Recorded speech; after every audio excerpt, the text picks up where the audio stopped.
You cannot serve God and mammon together. You will despise one and serve the other. That's exactly the nature of human life. You can't have a double life.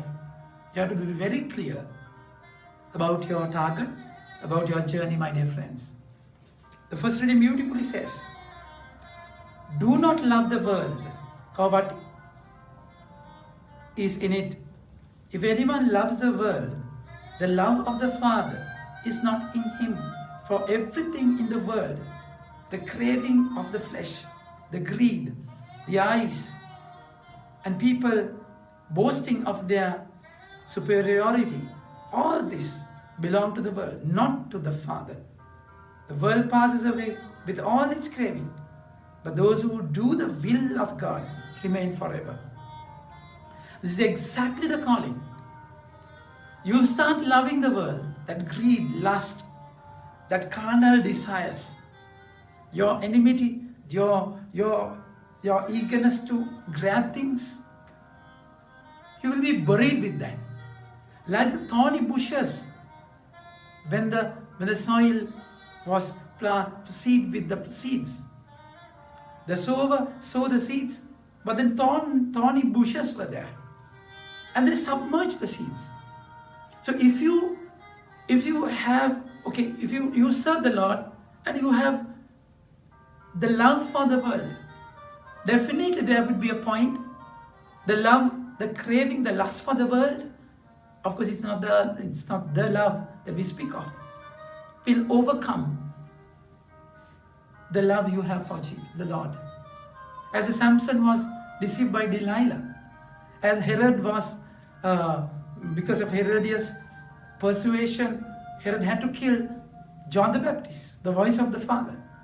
Exactly this would happen to your life. So you can't have double standards. Definitely, you have to love Him. Love Him alone. The beautiful example we find in the Gospel today, life of Anna. And she's a widow, 84 years of age, and 7 years in marriage. And she lost her husband. From that day onwards, she never went away from the temple. Temple denotes the presence of God, Jehovah Shammah. So in your crisis, she could have gone and married another person, which is not a sin that time. There's no problem. But then she opted to stay in the presence of the Lord. The love, the passion she had for the Lord. The brokenness.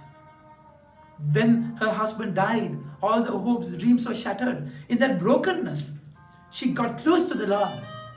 Not the vultures. When Abraham asked to separate cut into 2 pieces all the animals, vultures came. And then he had to chase them away. Exactly. Anna had to chase all the vultures, all the distractions, worldly pleasures. And she has to stay in the presence of the Lord. This is exactly when you have the love for Him. And then she was fasting. You negate yourself. In fasting, you say no to your body, your desires, your hunger. You don't be a slave to your need, to your physical need. No. You say no. So when you say no, your spirit is enlightened. You deal with your spirit when you pass the body, because flesh and spirit won't act together. And then she was praying. It's a connection, relationship. She used to hear the voice of the Holy Spirit. That's why she was prophesying. She was a prophet. And then she was adoring, she was worshipping the Lord. That's exactly when you give your life to Him. So in that background, she met the Savior. It was beautiful. She was so happy to see Him and started proclaiming that good news. My dear friends, identify your craving for the world. It can be a little thing, yet it is a craving. So you have to understand this. You have to understand this. Deal with that. Because that little tiny craving that you have, As Judas had that craving for money, that little tiny craving will destroy your whole life. It's like a cancer. One cell is enough to destroy whole of your body, whole of your life. So identify it. Go to Him, worship Him, give Him all. Put aside all the distractions and deal with Him. You will see Him.